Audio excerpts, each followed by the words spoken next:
पत्थर के मूरत हो, पर ये मूर्तिया जाने सब कर जरूरत हो।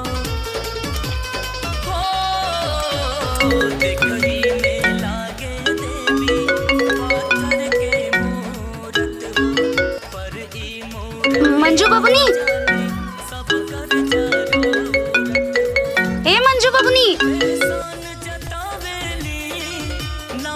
मंजू बबुनी, एहसान जतावेली ना बोल के देवेली, माई जे करा के देली दिलवा को। अरे फोन बाजता, केहुआ के उठाई का?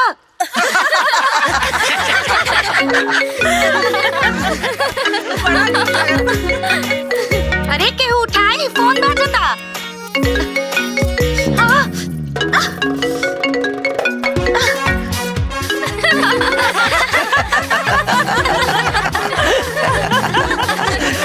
जा बहिणी।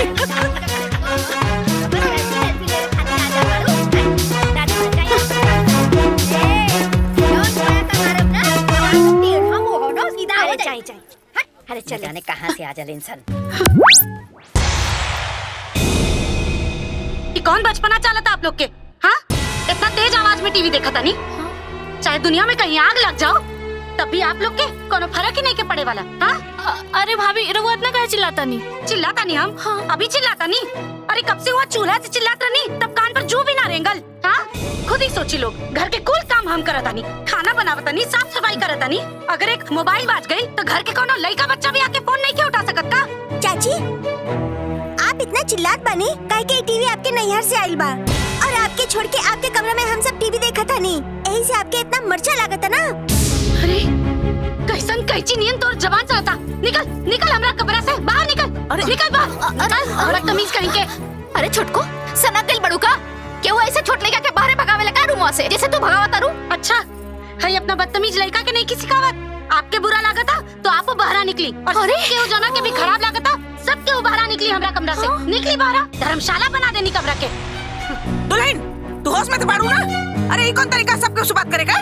अच्छा अम्मा जी, हमारा तरीका आपके बाहर लागता और अभी छोटी के जबान एकदम कैची नहीं चालत रहे तब आपके खराब नहीं के लागल। हम ना बहुत ज्यादा बर्दाश्त करता नहीं। आप लोगन के भी तो सोचे के चाहिए, नया नया दुल्हन के कमरा है, ओके भी उठे बैठे की जगह चाहिए।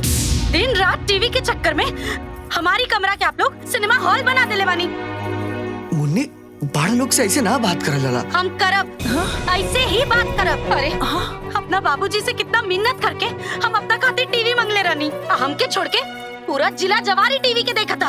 अब हमसे और बर्दाश्त होके वाला नहीं खे। सब के सब हमरा कमरा से बाहर निकली। निकली बाहर, निकली बाहर, ना तो धक्का मार के बाहर कर देब हम। चली बाहर। चलें दीदी बाहर निकलो। अरे बहनी हमारी बात सुना लो।